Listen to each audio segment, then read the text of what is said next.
ఈ న్యూస్ చూస్తున్నాము. యుద్ధ పరిణామాలు స్టాక్ మార్కెట్ పై తీవ్ర ప్రభావం చూపుతున్నాయి. మొత్తానికైతే కొద్ది రోజులుగా అప్ అండ్ డౌన్స్ ఉన్న మార్కెట్ ఒకసారిగా ఈ రోజు భారీ పతనానికి లోనైంది.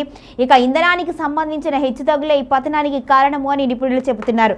మధ్యప్రాచ్యంలో కొనసాగుతున్న యుద్ధ ఉద్రిక్తతలు ప్రపంచ మార్కెట్లపై ప్రభావం చూపుతున్నాయి. ఈ ప్రభావం దేశీయ స్టాక్ మార్కెట్ పైన స్పష్టంగా కనిపించింది. వారాంత ట్రేడింగ్ లో పెట్టుబడిదారులు జాగ్రత్తగా పెట్టుబడి ధోరణులు అవలంబించడంతో భారత మార్కెట్లు భారీ నష్టాలతో ముగిశాయి. అంతర్జాతీయ పరిణామాలు, చమురు ధరల పెరుగుదలపై భయాలు మార్కెట్పై ఒత్తిడిని తీసుకువచ్చాయి. ఈ నేపథ్యంలో బాంబే స్టాక్ ఎక్స్చేంజ్ సూచీ సెన్సెక్స్ భారీగా పతనమైంది. రోజంతా ఒత్తిడిలో ట్రేడ్ అయిన సెన్సెక్స్ చివరికి 1470 పాయింట్లు పడిపోయి 74,563 వద్ద ముగిసింది. ఇదే సమయంలో నేషనల్ స్టాక్ ఎక్స్చేంజ్ సూచీ నిఫ్టీ కూడా భారీ నష్టాలు చవిచూసింది.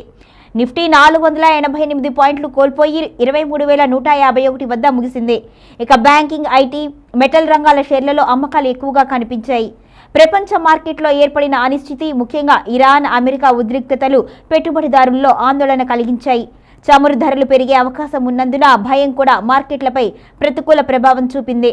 భారతదేశం చమురు దిగుమతులపై ఎక్కువగా ఆధారపడటంతో ఆయిల్ ధరల పెరుగుదల దేశ ఆర్థిక వ్యవస్థపై ఒత్తిడి తెచ్చే అవకాశం ఉంది అని మార్కెట్ నిపుణులు చెబుతున్నారు.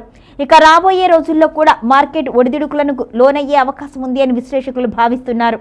మధ్యప్రాచ్య పరిస్థితులు ఎలా మారుతున్నాయన్న దానిపై పెట్టుబడిదారులు దృష్టి సారిస్తున్నారు. అంతర్జాతీయ మార్కెట్లో స్థిరత్వం వచ్చిన తరువాతే దేశీయ మార్కెట్లు మళ్లీ పుంజుకునే అవకాశం ఉంది అని మార్కెట్ వర్గాలు చెబుతున్నాయి.